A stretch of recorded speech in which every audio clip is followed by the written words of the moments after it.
Hello everyone. आज हम पढ़ेंगे कि एक इलेक्ट्रॉन न्यूक्लियस के अंदर एग्जिस्ट क्यों नहीं करता।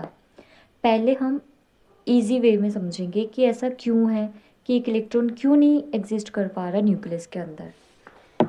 जैसे ये एक न्यूक्लियस है, न्यूक्लियस में रहते हैं प्रोटॉन्स प्लस न्यूट्रॉन्स। ठीक है, प्रोटॉन प्लस न्यूट्रॉन। और ये हमारे पास है, यहाँ पे रिवॉल्व करते हैं हमारे पास इलेक्ट्रॉन्स। अब हमारी बात है कि ये इलेक्ट्रॉन्स न्यूक्लियस में एग्जिस्ट क्यों नहीं करते। हम जानते हैं जो न्यूक्लियस होता है वो एक्सट्रीमली स्मॉल होता है। ठीक है, इफ़ अगर हम इस इलेक्ट्रॉन को इस न्यूक्लियस के अंदर एग्जिस्ट करवाना चाहें तो क्वांटम मतलब इस इलेक्ट्रॉन को हमने न्यूक्लियस के अंदर इनसाइड करवाना है, इनसाइड द न्यूक्लियस। तो क्वांटम थ्योरी के अकॉर्डिंग इसके पास क्या होगी, high momentum plus high energy होगी।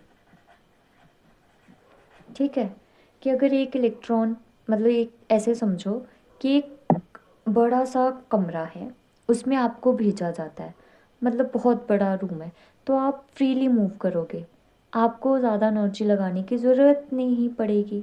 आप फ्रीली कहीं जहाँ मर्जी आपका जहाँ मन करे आप घूमते रहोगे।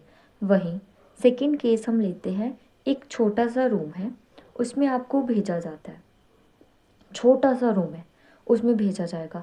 आप क्या करोगे, इधर उधर भागोगे, आप वहाँ से निकलने की कोशिश करोगे। मीन्स आपकी एनर्जी क्या हो रही है, ज़्यादा हो रही है। ठीक है, तो वही है हमारे पास कि ये हमारे पास जो न्यूक्लियस है वो एक छोटे से कमरे के जैसा है, कि जिसमें हमें किसी इलेक्ट्रॉन को अगर भेजते हैं ना तो वो पागलों की तरफ भागेगा, उसकी एनर्जी एक्सट्रीमली हाई हो जाएगी, जो कि एक इलेक्ट्रॉन की होती नहीं है। इलेक्ट्रॉन की एनर्जी इलेक्ट्रॉन वोल्ट्स में होती है, बट अगर उसी इलेक्ट्रॉन को हम इस न्यूक्लियस में भेजेंगे तो उसकी एनर्जी बहुत ज़्यादा हो जाएगी, जो कि पॉसिबल नहीं है। ये रीज़न है कि एक इलेक्ट्रॉन न्यूक्लियस में एग्जिस्ट नहीं कर सकता। ठीक है, बट हम थोड़ा पढ़ेंगे कि जैसे हमने पेपर में लिख के आना है जिससे हमें मार्क्स मिलेंगे अच्छे, मतलब थ्योरी क्या लिखेंगे समझाऊंगी साथ साथ। पहला पॉइंट है हमारे पास मैग्नेटिक मोमेंट वेरिएशन। पहली बात, मैग्नेटिक मोमेंट क्या है, व्हाट इज मैग्नेटिक मोमेंट, देखते हैं। मैग्नेटिक मोमेंट, मैग्नेटिक मोमेंट में क्या होता है कि हमारे पास मूविंग चार्ज होता है, जैसे इलेक्ट्रॉन एंड प्रोटॉन्स, वो एक्ट करते हैं एज टाइनी मैग्नेट्स, मैग्नेट की तरह एक्ट करेंगे, उसी को हम मैग्नेटिक मोमेंट बोलते हैं। मीन्स हमारे पास एक मूविंग चार्ज है, इलेक्ट्रॉन्स एंड प्रोटॉन्स, ये एक्ट करेंगे, एक्ट एज टाइनी मैग्नेट, इसी को हम बोलते हैं मैग्नेटिक मोमेंट। राइट, तो हम पढ़ेंगे मैग्नेटिक मोमेंट वेरिएशंस के बारे में। तो इसमें लिखा है जो मैग्नेटिक मोमेंट है किसी इलेक्ट्रॉन्स का, उसका ऑर्डर क्या होता है, वन बोहर मैग्नेटन। मतलब मैग्नेटिक मोमेंट ऑफ इलेक्ट्रॉन्स क्या होता है, वन बोहर मैग्नेटन, जिसकी वैल्यू क्या है, E H cut upon 2 me, जिसमें ई है हमारे पास इलेक्ट्रॉन, एच कांस्टेंट है, टू भी कांस्टेंट है, एंड एम ई क्या है, mass of electron. While the magnetic moment of proton क्या होता है, वन न्यूक्लियर मैग्नेटन के इक्वल होता है। ये क्या है, वन न्यूक्लियर मैग्नेटन है, जिसकी वैल्यू क्या है, E H cut upon 2 m p। ई इलेक्ट्रॉन, एच कट हमारे पास कांस्टेंट वैल्यू है, टू हमारे पास कांस्टेंट है, एम पी क्या आ गया, मास ऑफ प्रोटॉन। ठीक, हम क्या करेंगे, mu B upon mu N. Mu B, what is this mu B, ये क्या है हमारे पास, बोहर मैग्नेटन है, ये क्या है, न्यूक्लियर मैग्नेटन। इनकी हम जस्ट वैल्यूज लिखेंगे, E H cut upon 2 mp upon mu N की वैल्यू क्या थी, ई एच कट अपॉन 2 मतलब प्रोटॉन की वैल्यू, ये क्या आएगा, e H cut upon 2 mb multiply 2 mp upon e H cut, e के साथ ई कैंसिल आउट हुआ, एच के साथ एच कैंसिल आउट एंड 2 के साथ 2 कैंसिल आउट, तो हमारे पास क्या बच रहा है, mp mass of proton upon mass of electron, this is electron sorry, ठीक है, mass of proton upon mass of electron, इसकी वैल्यूज हमें पता है, मास ऑफ प्रोटॉन की वैल्यू क्या होती है this, and mass of electron की ये वैल्यू। आफ्टर सॉल्विंग दिस हमारे पास क्या वैल्यू आएगी, ये 1836, क्या वैल्यू आ रही है 1836, ये हमारे पास आफ्टर सॉल्विंग ये वैल्यू आएगी, मीन्स हमारे पास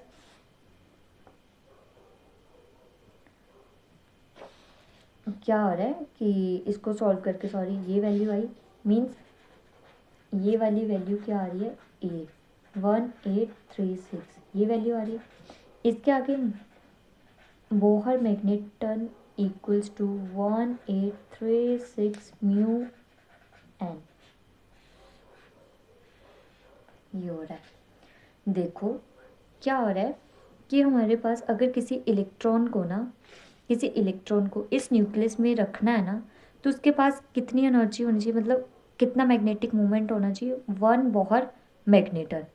बट ये देखना, इफ न्यूक्लियस कंटेन इलेक्ट्रॉन, अगर कोई न्यूक्लियस कंटेन कर रहा है एक इलेक्ट्रॉन को, तो उसकी मैग्नेटिक मोमेंट क्या होगी, 1 बोहर मैग्नेटन की इक्वल होगी। देखो कितनी ज़्यादा वैल्यू है ये, 1 बोहर मैग्नेटन किसकी इक्वल आ रहा है, 1836 न्यूक्लियर मैग्नेटन के इक्वल है, ये क्या है हमारे पास न्यूक्लियर मैग्नेटन की इक्वल है। बट एक्सपेरिमेंटली क्या आया है कि जो मैग्नेटिक मोमेंट है ना किसी न्यूक्लियस की, वो कैसे कितनी होती है, -2 न्यूक्लियर मैग्नेटन से लेके +4 न्यूक्लियर मैग्नेटन के इक्वल होती है। बट यहाँ हमारे पास कितनी ज़्यादा वैल्यू है, हमें चाहिए कितनी थी, किसी भी चीज़ को अगर हमें न्यूक्लियस में रखना है तो हमारे पास सिर्फ इतनी वैल्यू होनी चाहिए थी, बट हमारे पास आ कितनी रही है, इतनी, तो ये तो पॉसिबल नहीं है ना कि हम उसको उसके अंदर एग्जिस्ट करवा सके। तो पहला तो रीज़न हमारे पास क्लियर हो गया मैग्नेटिक मोमेंट वेरिएशन से। सेकंड है हमारे पास स्टैटिस्टिक्स का पॉइंट है कि जिसमें हमारे पास आएंगे, एक था हमारे पास, ये आ गया हमारे पास ओल्ड मॉडल, मतलब प्रोटॉन इलेक्ट्रॉन मॉडल, जिसमें क्या है हमारे पास, हमने नाइट्रोजन को लिया है, तो हम क्या देख रहे हैं कि ये नाइट्रोजन क्या एग्जिस्ट करता है, मतलब कितने कंसिस्ट करता है, 14 प्रोटॉन्स ले रहा है और 7 इलेक्ट्रॉन्स हैं, मतलब कितने हैं हमारे पास, 21 न्यूक्लियॉन्स हैं, कि एक हमारे पास नाइट्रोजन है, हम पढ़ रहे हैं पहला इलेक्ट्रॉन प्रोटॉन मॉडल।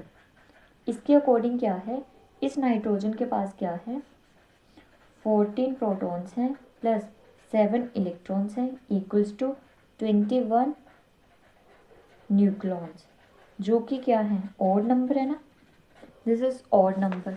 तो हमारे पास क्या होगा कि इसकी स्पिन क्या आएगी, हाफ स्पिन होगी, और ऑड इंटेग्रल है, ऑड इंटेग्रल हमारे पास क्या ओबे करवाते हैं, फर्मी ड्रैग स्टैटिस्टिक्स को, जो कि एक मतलब ये फेल मॉडल रहा है। तो हमारे पास न्यू मॉडल आता है न्यूट्रॉन प्रोटॉन मॉडल, जिसमें हमारे पास क्या होता है, 7 प्रोटॉन्स हैं एंड 7 न्यूट्रॉन्स हैं। हमने पहले पढ़ा कि देखो न्यूक्लियस में क्या होते हैं, प्रोटॉन्स होते हैं, न्यूट्रॉन्स होते हैं, ठीक है। तो न्यूक्लियस में अगर प्रोटॉन और न्यूट्रॉन्स हैं तो इलेक्ट्रॉन्स कहाँ होंगे, बाहर ही मूव करेंगे, तो यही है प्रोटॉन न्यूट्रॉन मॉडल में क्या था कि 7 प्रोटॉन्स थे, 7 न्यूक्लियस थे, इनको ऐड करा तो हमारे पास 14 आ रहा है, 14 क्या है, एक इवन नंबर है जो कि ओबे करेगा बोस-आइंस्टाइन स्टैटिस्टिक्स को। ठीक है, जब हमने इसका इंटेंसिटी पैटर्न को, मतलब intensity pattern of rotational spectrum of molecule को एग्जामिन करा ना, तो जो नाइट्रोजन था ना वो शो कर रहा था ये स्पिन, मतलब इवन स्पिन को शो कर रहा था। ठीक है, so it favour proton neutron model और favour the even number of nucleons. कि मतलब इससे हमें क्या क्लियर हो रहा है कि जो हमारे पास प्रोटॉन्स हैं और न्यूट्रॉन्स हैं वो कहाँ एग्जिस्ट करेंगे, न्यूक्लियस के अंदर। क्योंकि ये मॉडल क्या था, पास हो गया था, ये फेल मॉडल था, ये हमारे पास करेक्ट मॉडल था जो बताता था कि प्रोटॉन और न्यूट्रॉन्स न्यूक्लियस के बीच में रहेंगे, क्योंकि इसकी स्पिन सही है, करेक्ट स्पिन आई थी। इसके बाद मतलब स्पिन भी इसकी करेक्ट थी, और हमारे पास क्या था कि स्टेबिलिटी थी इसमें, न्यूक्लियस क्या था, स्टेबल था। हमें स्टेबिलिटी तो चाहिए, है ना। और small magnetic moment I, small magnetic moment, हमें यही तो चाहिए ना। तो हमारे पास क्या था, हमें इधर से क्या पता चला कि जो इलेक्ट्रॉन्स हैं वो न्यूक्लियस के अंदर एग्जिस्ट नहीं कर सकते। पहली बात साइज़ का, न्यूक्लियस हमारे पास स्मॉल है, तो अगर इलेक्ट्रॉन्स उसके अंदर जाएंगे तो एक्सट्रीमली हाई एनर्जी हो जाएगी, जो कि उनके पास है भी नहीं है, राइट।